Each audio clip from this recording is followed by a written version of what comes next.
مساكم لومي نرئيو حساب أملخو زبل كاليو أملخو نبي حكي زي بسلاي أسرعات لترجيانا قدس مسحاب تدقاق من سمعو قاليو قنتي أملخو زبل سي انتايوتي مملاخ بخمي يخزب السم حقኛ أملخ زبالك أين أيو نزي حساب زينا كنرم بقالهم مشيت ስለዚህ አምልኮ ቃል ነቃሉ ክትርጎም ከሎ ካብ መለከ ዝብል ግዕዝ አንቀጽ መጽ እዩ መሰረቱ ግዕዝ እዩ መለከ ማለት ከዓ ገዝአ መለኸ ወነነ ማለት እዩ ቃል ነቃሉ ክትርጉሞ ከለና ነዛ ዓለም ዝፈጠራን ዝገዝአን ዘመሓድራን እቲ ንኩሉ ዝረአን ዘይረአን ዝፈጠረ ኣምላኽ እዩ ንሱ እዩ ፈጢርዋ ናትያ ኩሉ ካብ ዝደቐቐ ካብ ዝገዘፈ ፍጥረት ከዓ ንሱ እዩ ኣምፂእዎ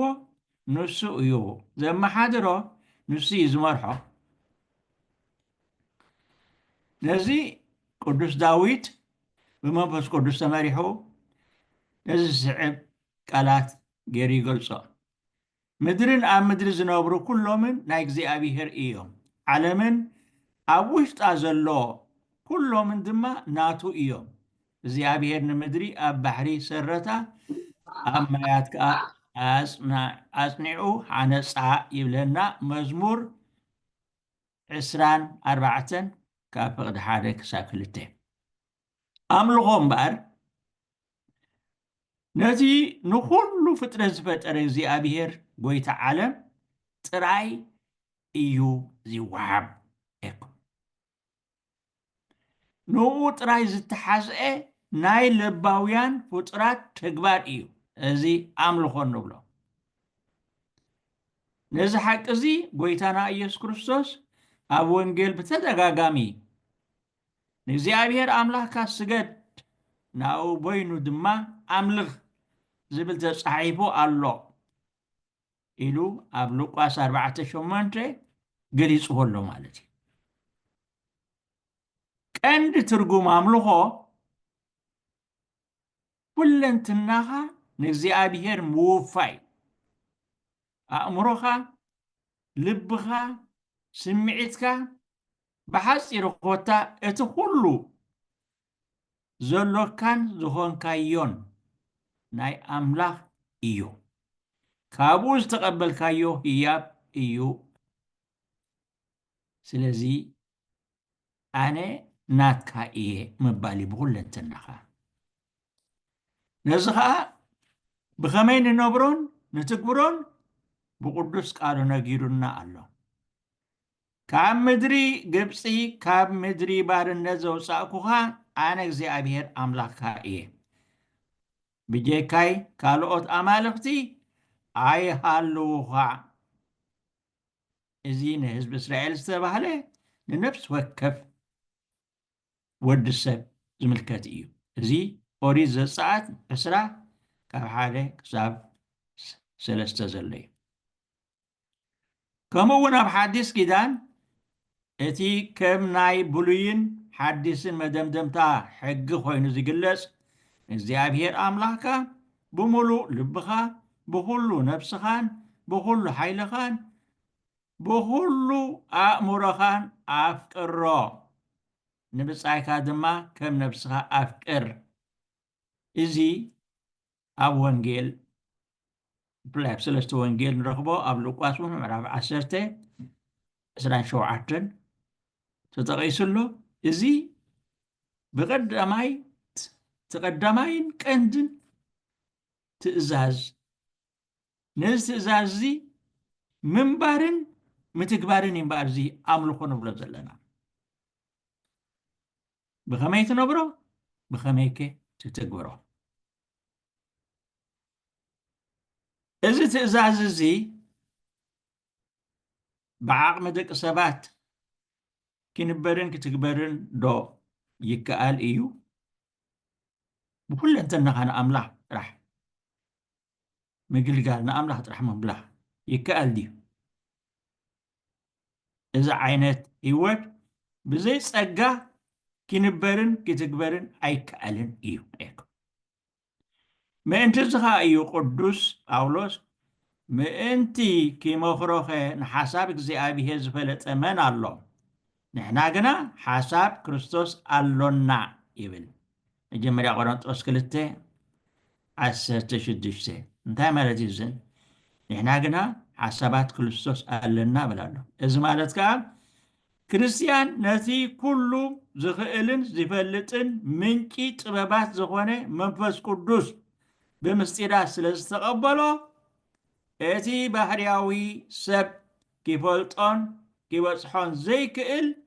ናይ መልእልቲ ባህሪ ነገራት ፍልጠት ኣለዎ ምእንቲ እዚ ወዲ ሰብ ካብ ላዕሊ ሓይሊ ከይተቐበለ ንኣምላኽ ብሓቅን ብመንፈስን ከምልኾ ኣይክእልን እዩ በዚ ኸ እዩ መንፈስ ቅዱስ ናባኻትኩም ምስ ዝወርድ ግና ሓይሊ ክትቅበሉ ኢኹም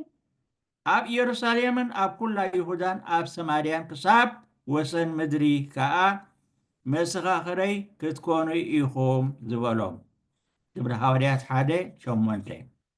ስለዚ ብሓቂ እዚ ንኣምላኽ ብኩለንተናኻ ምምላኽ ብዓቕሚ ሰብ ብርድኢት ናይ ሰብ ጥራሕ ዝፍፀም ኣይኮነን በዚ ሕጂ ሪኢኹም ኣምላኽ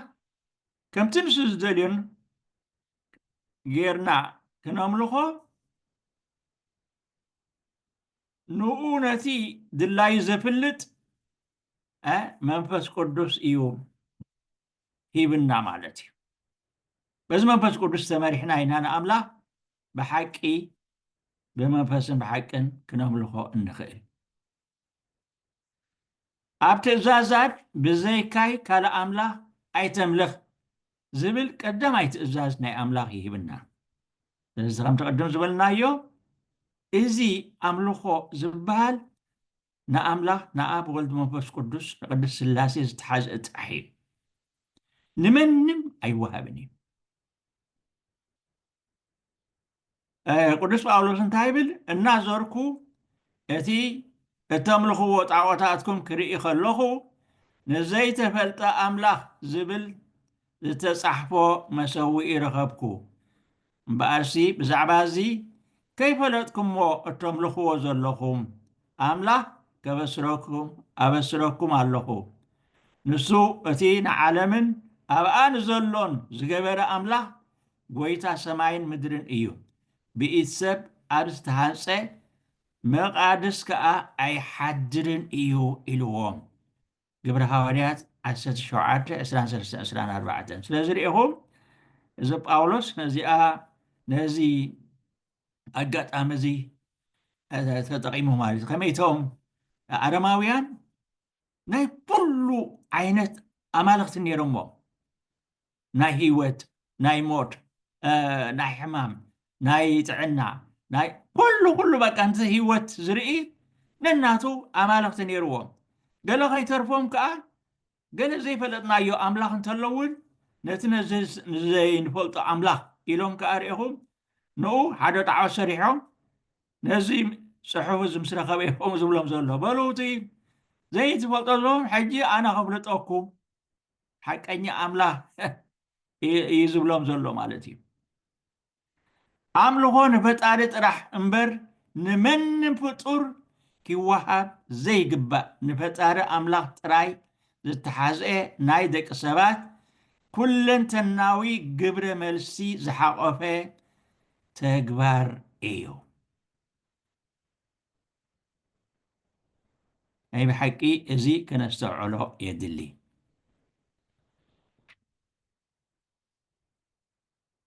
እንታይ ብለና ቅዱስ መጽሓፍ ኣብ ራእየ ዮሃንስ ኣነ ከዓ ክሰግደሉ ኢለ ኣብ እግሩ ወደቕኩ ንሱ ግና ሕደግ ከምኡ ኣይትግበር ኣነስ ከማኻን ከምቶም ነቲ ኢየሱስ ዝገለጾ ሓቂ ዘይኣምኑ ኣሕዋትካን ኣገልጋሊ እየ ንኣምላኽ ደኣ ስገድ ከመይ እቲ ንነቢያት ከም ዝንበዩ ዝገብሮም እቲ ኢየሱስ ዝገለጾ ሓቂ እዩ በለኒ ይብል ራእይ 19:10 ሪኢኹም እዚ ቅዱስ ዮሃንስ ወንጌላዊ እዩ እዚ መልኣኽ እዚ ካብ ሰማይ ግርማ ናይ ሰማይ ለቢሱ ምስ ረኣዮ ተማሪኹ ሰማያዊ ነገር ምስ ርኢኻ ኩሉ ግዜ ትንበርክኺ ኢኻ ስለዚ ተንበርኪኹ ሰጊድሉ መልኣኽ እዩ ግን እቲ መልኣኽ ግን ርኢኹም ፍጡር እዩ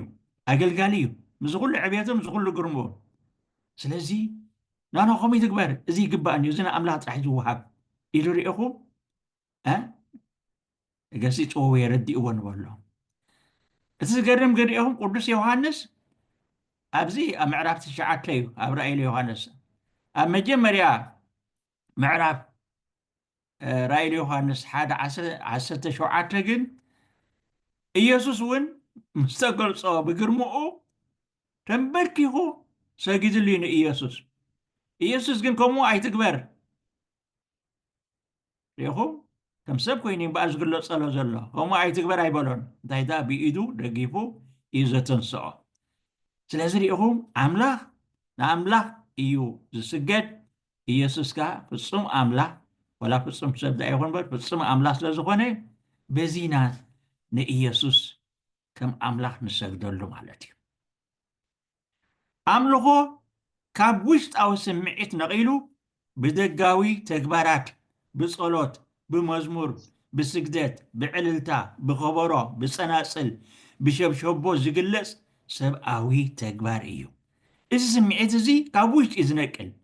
ግን ብግዙፍ ነገር ይግለጽ እዚ ዓይነት ኣምልኾ ንፈጣሪ ኣምላኽ ጥራሕ እዩ ዝወሃብ ንኣምላኽ ዝግባእ ንፍጡር ክወሃብ እንከሎ ኣምልኾ ጣዖት ንብሎ ሪኢኹም እዚ ሕጂ ናይ ብሓቂ ብንጹር ክንፈልጣ ዘለና እንታይ እዩ ኣምልኾ ጣዖት ንብሎ ጣዖት እዚ ንፈጣሪ ዝግባእ ንፍጡር ክንቦ ከለና እዩ እዚ ጨርሹ ዘይግባእ እዩ ጣዖት ንብሎ እምበኣር ብሓፂሩ ንሓደ ፍጡር ከም ኣምላኽ ገቢርካ እተፍቅሮን እትእዘዞን እትፈርሆን እተገልግሎን እዚ ጣዖት ንበሃል ፍጡር እዩ ዝኾነ ክኸውን ይኽእል እዩ መልኣክ ክኸውን ይኽእል ሃገር ክኸውን ይኽእል ሰብ ክኸውን ይኽእል ንርእስኻ እውን ክኸውን ይኽእል ኩሉ ማተርያል ነገር ክኸውን ይኽእል ፍጡር ማለት እዩ ነዚ ከም ኣምላኽ ጌርካ ትፈርሆን ትእዘዞን ተገልግሎን ተፍቅሮን ተዳ ኮይንካ ኤኮ እዚ ኣምልኾ ጣዖት ይበሃል እዚ ከዓ እቲ ዝኸፍአ ናይ ብሓቂ ሓጢኣት እዩ ክንብሎ ንኽእል ማለት እዩ ዝኸፍአ ሓጢኣት እዩ ክንብሎ ንኽእል ማለት እዩ እዚ ኣምልኾ ንብሎ ዘለና እምበኣር ብሓባርን ብግልን ዝግለጽ ተግባር ናይ ደቂ ሰባት እዩ ኣምልኾ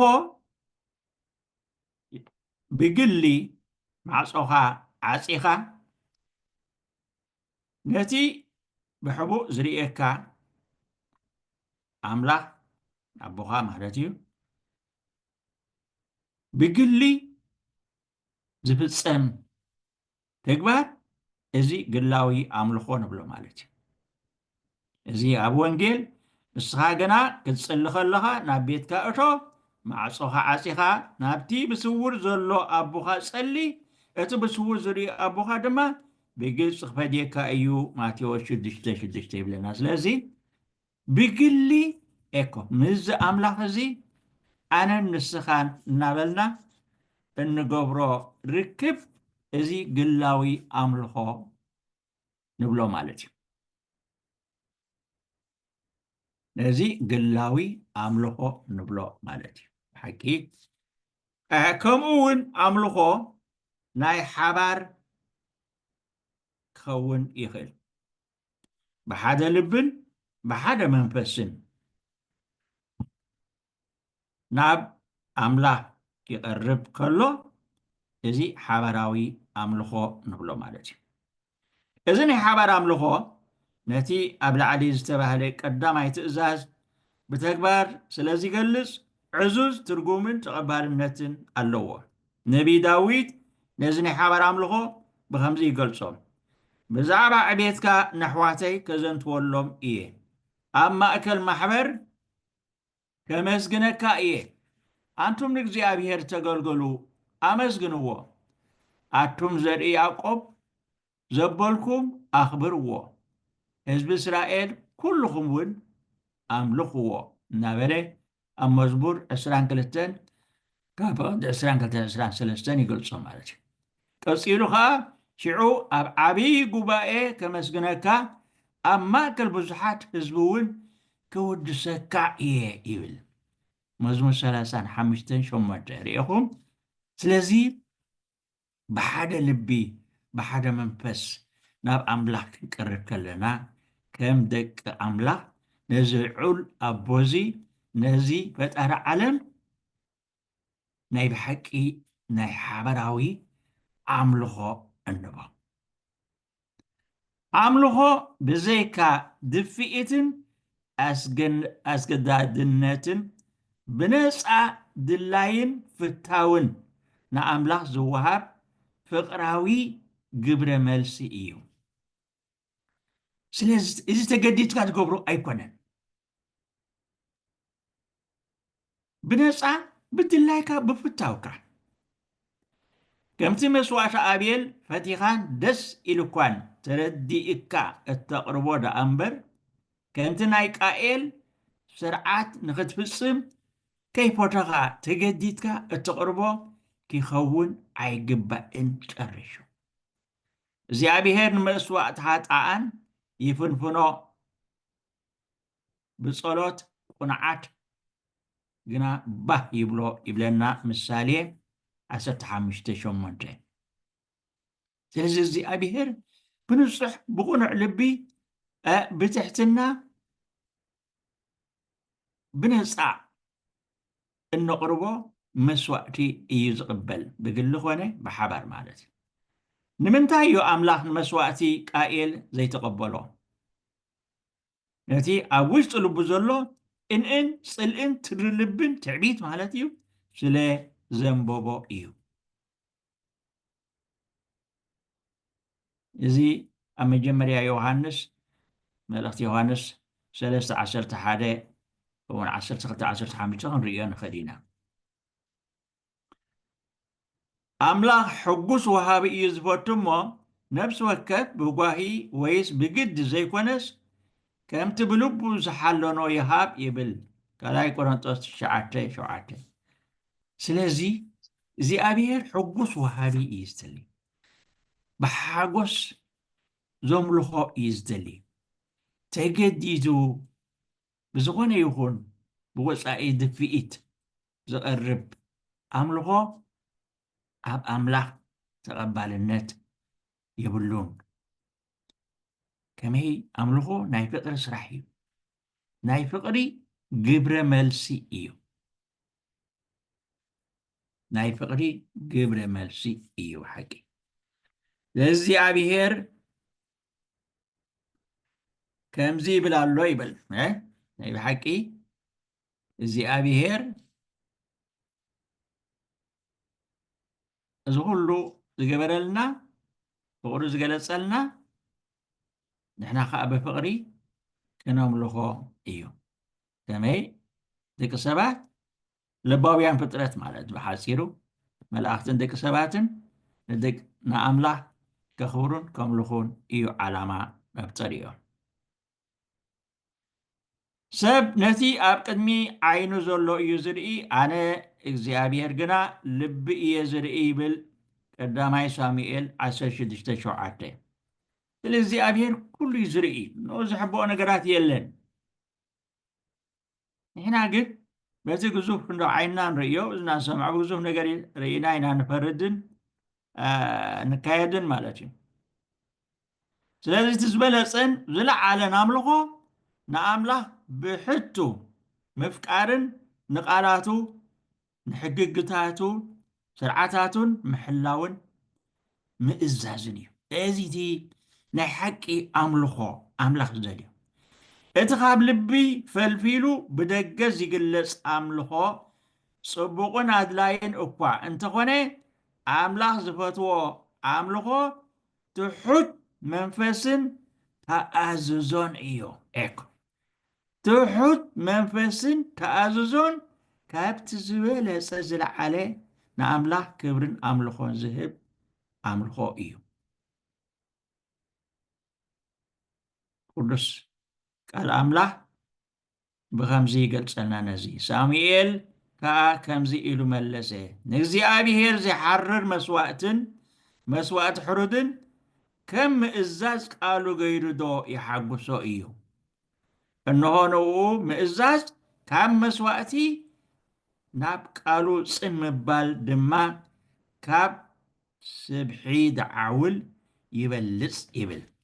ቀዳማይ ሳሙኤል 15:22 ስለዚ ኣሕዋተይ ኩሉ ግዜ ክንሓስቦ ዘለና ምስ ኣምላኽ ዘለና ርክብ ኩሉ ግዜ ትሕትና ዝለበሰን መንፈስ ተኣዝዞ ዘለዎን እዚ ዝለዓለ ንኣምላኽ ዝሓጉሶን ዘኽብሮን ዝበለፀ ኣምልኾ ንህቦ ከዓ እዚ ማለት እዩ ደቂ ሰባት ዓላማ ኣምልኾ ስሒቶም ኣምላኽ መን ምዃኑን ከመይ ዝበለ መስዋዕቲ ኣምልኾ ከም ዝደልን ከም ዝሓጉሶን ብዘይ ምስትውዓል ነቲ ንሳቶም ብሉፅ ኢሎም ዝሓሰብዎን ዝደለይዎን እኳ እንተኣቕረቡ ተቐባልነት የብሉን ኣብዚ ሕጂ እቲ ጌጋ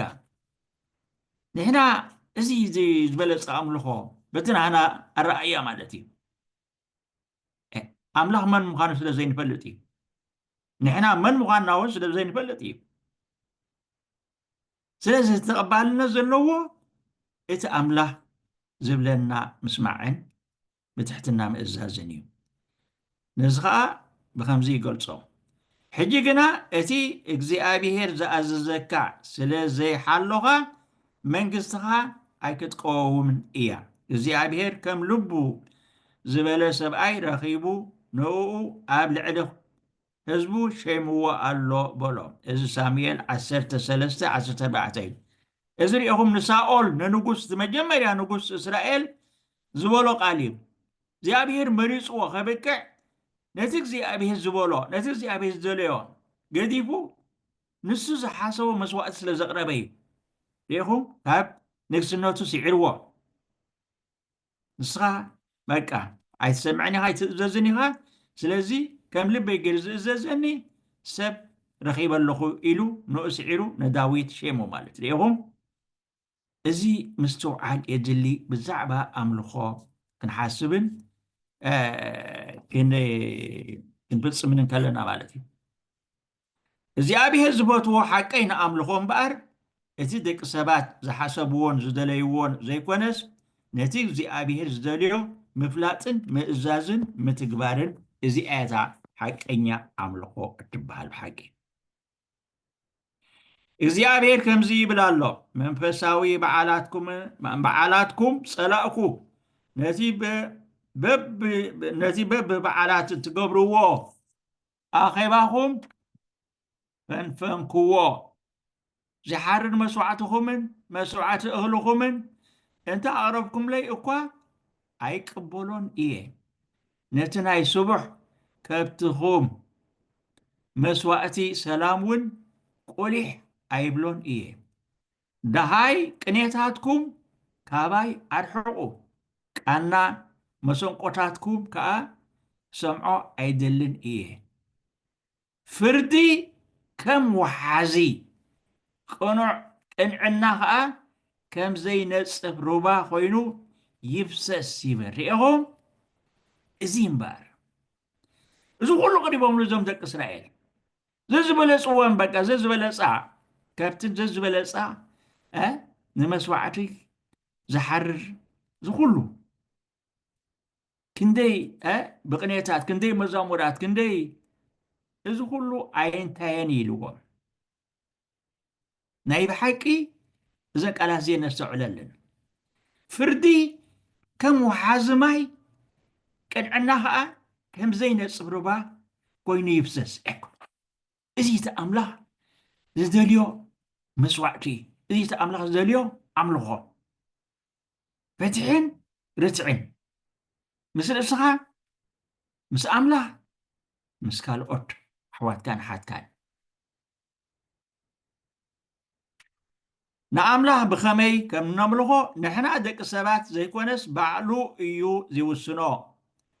ኣምላኽ ንሱ መን ምዃኑ ንሕና ደቂ ሰባት እውን መን ምዃንና ይፈልጥ እዩ ንሱ ቅዱስን ቅኑዕን ሓያልን ምሉእን ፍጹምን ንሕና ሓጢአተኛታትን ድኹማትን እምበኣር ዘይትናወፅ መስዋዕቲ ካብ እንቕበል መስዋዕቲ መመስገንቲ ንኹን ነቲ ናብኡ ባህ ዘብሎ ኣምልኾ ከዓ ብፍርሃትን ብኣኽብሮትን ነቕርበሉ ከመይ ኣምላኽ ዝበላዕ ሓዊ እዩ ይብለና ዕብራውያን 12:28-29 ካብ ትሑት ልቢ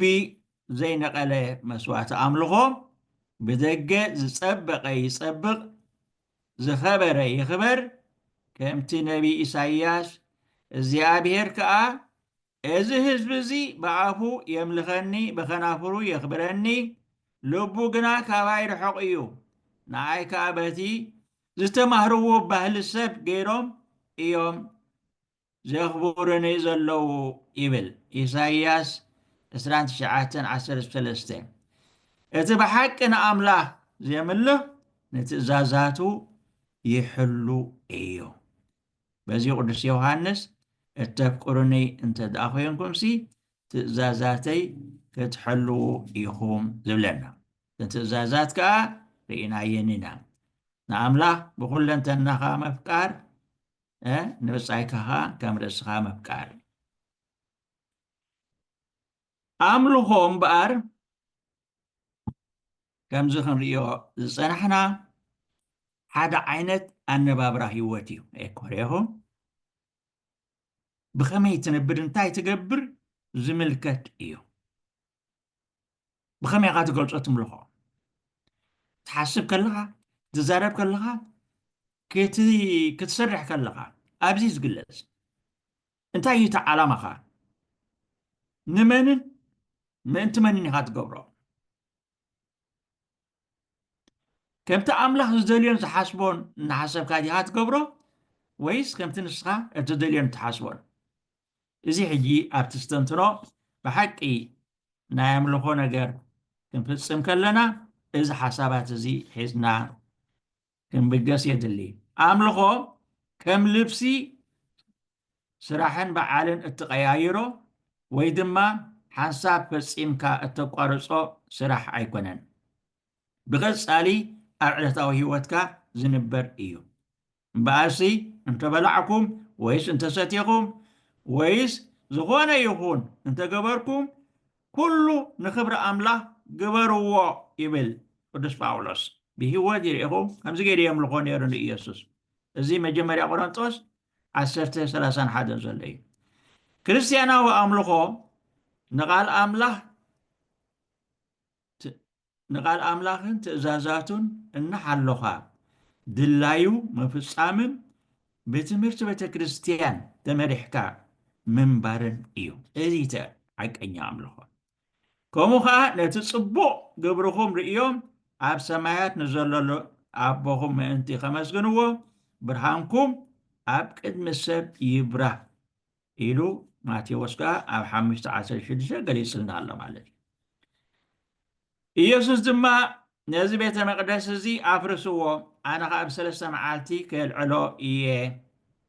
ኢሉ መለሰሎ ይብለና ቅዱስ ዮሃንስ ቀፂሉ ከዓ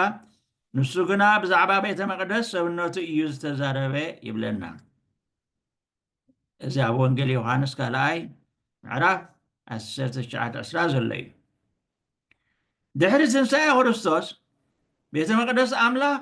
ሕንፃ ዘይኮነስ እቲ ካብ ሙታን ዝተንስአ ዝተለወጠ ኣካል ክርስቶስ እዩ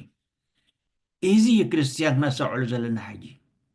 ቤተ መቅደስ ኣምላኽ ካብ ህንፃ ኣብ ሓደ ህያው ኣካል እዩ ተሰጊዱ ክርስቲያን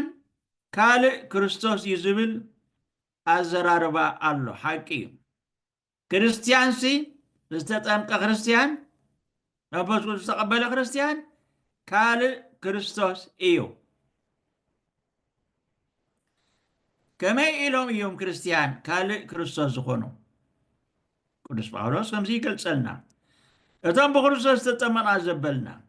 ኩላትና ብሞቱ ከም ዝተጠመቕና ዶ ኣይትፈልጡን ኢኹም እምበኣር ከምቲ ክርስቶስ ብክብሪ ኣቦ ካብ ሙታን ዝተንስአ ከምኡ ከዓ ንሕና ብሓዳስ ህይወት ምእንቲ ክንነብር ብጥምቀት ምስኡ ሞትናን ተቐበርናን ምስኡ ሓቢርና እንተ ደኣ ሞየትና ምስኡ ሓቢርና ክንትንስእ ከም ንትንስእ ርግፅ ይብለና ሮሜ 6 ካብ ፍቅዲ 3 ካብ 5 ርኢኹም ስለዚ ንሕና ተለዊጥና ኢና መንነትና ዘለዓለማዊ መንነት ይለቢሱ ዳር ጥምቀት ስለዚ ኩሉ ትክርስቶስ ዝኾኖ ንኣና ዝምልከት እዩ ሓቅን መንፈስን እንተ ኣብዚ ዓለም እዚ ኣምኒኽናዮ ፅባሕ ንጎቦ ተንሲእና ኣብቲ ምስ ዘለዎ ክንቅፅል ኢና እዚ እቲ ዓላማ ሓደ ሰብ ምስ ተጠምቀ ሓጢኣቱ ጥራሕ ኣይኮነ ዝሕደገሉን ዝድምሰሰሉን መንፈስ ቅዱስ እውን ይቕበል እዩ መንፈስ ቅዱስ ኣብ ዘለዎ ከዓ ኣብኡ እግዚኣብሔር ኣቦን እግዚኣብሔር ወልድን ኣለዎ በዚ ከዓ ሰብ ምስ ተጠምቀ መሕደር ቅድስት ስላሴ ይኸውን ሙሉእ ሰብነቱ ከዓ ቤተ መቅደስ ኣምላኽ ይኸውን ከምኡ ስለ ዝኾነ እዩ ቅዱስ ጳውሎስ እምበኣሲ ኣሕዋተይ ሰብነትኩም ህያውን ቅዱስን ንኣምላኽ ባህ ዘየብልን መስዋዕቲ ጌርኩም ከተቕርብዎ ብምሕረት ኣምላኽ እልምነኩም ኣለኹ እዚ ማለት እቲ መንፈሳዊ ኣገልግሎትኩም እዩ እቲ ሰናይን ባህ ዘየብልን ፍጹም ዝኾነ ፍቃድ ኣምላኽ ደይኹም ታ ፍቃድ ኣምላኽ እንታይ ምዃኑ ምእንቲ መርሚርኩም ክትፈልጡ ኣእምሮኹም ብምሕዳስ ተለወጡ እምበር ነዛ ዓለም እዚኣ ኣይትምሰልዋ ሮሜ 12 ካብ 1 እስካብ 2 ኩሉ ሓሳባትናን ተግባራትናን በዚ ሓሳብ እዚ ተመሪሕና እንተ ደኣ ፈፂምናዮ ማለት ቀዳምነት ንፍቅሪ ኣምላኽን ፍቅሪ ብፃይናን እናሃብና ብፍቅርን ምእንቲ ፍቅርን እንተ ደኣ ፈፂምናዮ ንኣምላኽ ብሓቅን ብመንፈስን ነምልኾ ኣብ ኩሉ ዕለታዊ ተግባርና እዚ እቲ ኣምልኾ ኣብ ተግባር ኣብ ክርስትያናዊ ህይወት ኣብ መደምደምታ እምበር ብሕብረት ተኣኪብና ብሓደ ልብን ብሓደ መንፈስን በቲ ናይ ኩሉ ክርስትያናዊ ህይወት ምንጭን መዛዘምን እዚ በዚ ቋንቋ ናይዞም ፃዓዱ ነቲ ምስጢረ ቅዳሴ ንብሎ ዘለና ምስጢረ ቅዱስ ቁርባን ሶርስ ኤንድ ሳሚት ኢሎም እዮም ሰሚዕዎ ምንጭን መዛዘምን እዩ እዚ ቅዳሴ ኢልና ከማ ባእታ ጀሚርና ክንቅፅሎ ዘለና ስለዚ እዚ ምስጢር እዚ ናይ ብሓቂ ዓሚቕ ዝኾነ ምስጢር ቅዱስ ቁርባን ወይ ከዓ ምስጢረ ቅዳሴ መስዋዕቲ ክነቐርብ እንከለና ኣብ ክርስቶስን ምስ ክርስቶስን ኮይንና እቲ ዝለዓለ ጥሪ ናይ መስዋዕቲ ኣምልኾ ንኣምላኽ ኢና ነቕርብ ዘለና እቲ ንኣታቶም ዝገበርኩሞ ንዓይ ኢኹም ዝገበርኩሞ ይብለና ማቴዎስ 25:4 እዚ እቲ ንኣሕዋትና ንገብሮ ብፍትሕን ርትዕን ብፍቅርን ከዓ ልክዕ ንክርስቶስ ንኣምላኽ ኢና ንገብሮ እዚ ግን ርድኢት ክህሉ የድሊ ስለዚ ብእምነት ካብ ፍቅሪ ተለዓዒልና ንኣሕዋትናን ንሓትናን ሰናይ ተግባር ክንገብር እንከለና በቲ መንፈሳዊ ኣገልግሎትና ንኣምላኽ ብግሊ ነምልኾ ምእንቲ እዚ ብሓቂ ርኢኹም ብክልተ ዓይነት ንኣምላኽ ነምልኾ ኣለና ማለት እዩ በቲ ሓደ ወገን ብሓደ ልቢ ብሓደ መንፈስ ናብ ኣምላኽ ክንቅርብ ከለና ነዚ ከዓ ብግዙፍ ነገር ንገልጾ ግን ካብ ምንጪ ካብ ሓቅን ትሕትናን ዝለዓለ ክኸውን ከሎ ናይ ሓባር ኣምልኾ ነቕርብ እቲ ብግልና ናይ ብሓቂ ብቕንዕና ኣብ መዓልታዊ ህይወትና እንፍጽሞ ተግባር ምእንቲ ፍቅርን ንፍቅርን ኢልና ንኣምላኽ ንገብሮ ከዓ ብግላዊ ኣምልኾ ኮይኑ ይቐርብ ማለት እዩ ስለዚ ብሕፅር ዝበለ እምበኣር ቅሩብ ከማን ኣንዊሕናዮ እዚ ናይ ሎሚ ኣስተንትኖ እዛ ኣምልኾ እትብል ቃል ብሓቂ ክንርድአ የድሊ እንታይ እዩ ኣምልኾ ብኸመይ ይፍፅመን ንመን ከይወሃብ ንኣምላኽ ጥራሕ ዝወሃብ ኣምልኾ ጨርሹ ንኣምላኽ ዝተሓዝአ ተግባር እዩ ንመንም ፍጡር ኣይወሃብን እዩ ስለዚ ብሓቂ ኣምላኽ ብሓቅን ብመንፈስን ከምቲ ንሱ ዘልዮ ጌርና ክነንብቦ ብሓቂ ኣእምሮና